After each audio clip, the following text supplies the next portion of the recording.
Bonjour tout le monde, j'espère que vous allez bien et je vous remercie pour le visionnage de cette toute première vidéo qui inaugure ma chaîne. Une chaîne qui est donc dédiée à l'actualité européenne en 5 minutes.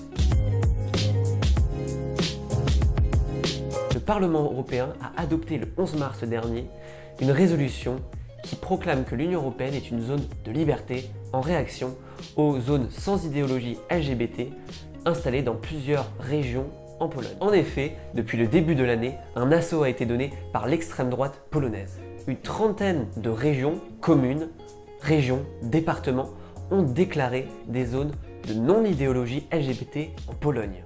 Ces déclarations visent à endiguer l'idéologie LGBT dans les régions polonaises. Selon les membres de l'extrême droite polonaise, il s'agit de lutter contre les radicaux qui tentent de subvertir la culture polonaise. Toutefois, l'Union européenne n'a pas tardé de se faire entendre. De nombreux parlementaires ont montré que les libertés s'érodent en Europe et qu'il était nécessaire de réagir face à ces atteintes aux droits de l'homme. La proposition de résolution appelle la Commission à utiliser tous les moyens à sa disposition pour lutter contre la violation des droits fondamentaux.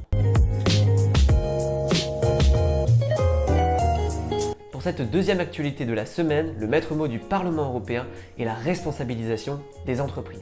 Le Parlement a adopté une proposition qui vise à responsabiliser les entreprises sur leur chaîne de production.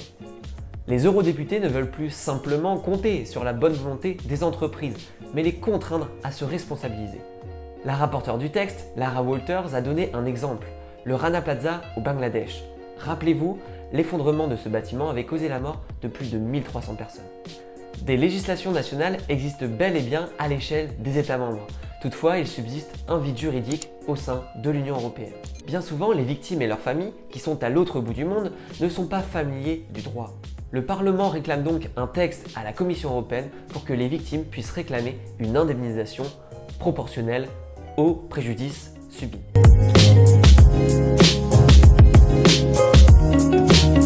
Pour la troisième actualité de la semaine, on va parler de Carles Puigdemont et de la levée de son immunité par le Parlement européen.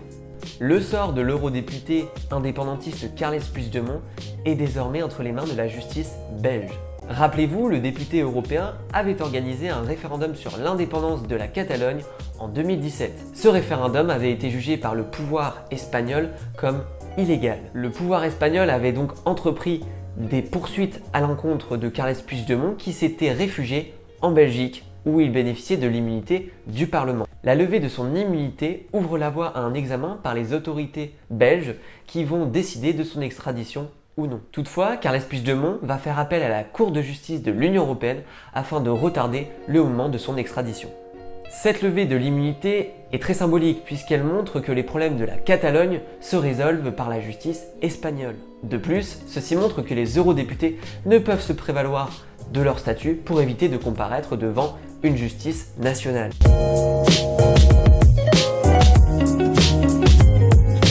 Dans un contexte de tension avec Moscou, le président du Conseil européen, Charles Michel, a poursuivi sa visite des pays de l'Est pour leur affirmer le soutien de l'Union européenne. Le Belge Charles Michel est arrivé en Géorgie lundi et a longé la ligne de démarcation administrative entre la région séparatiste d'Ossétie du Sud, contrôlée par la Russie. Charles Michel a notamment rappelé les principes fondamentaux de l'UE, l'intégrité territoriale et la souveraineté nationale.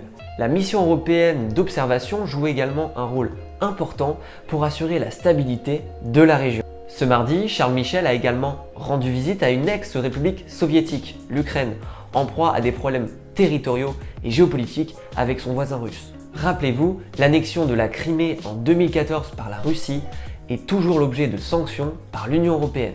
Il existe aujourd'hui une concurrence géopolitique entre l'Union européenne et la Russie, car ce que nous appelons notre voisinage, Moscou l'appelle son proche étranger. La visite de Charles Michel en Géorgie s'inscrit dans un contexte de crise politique au sein de la Géorgie puisque le chef de l'opposition, Nik Amelia, a été arrêté.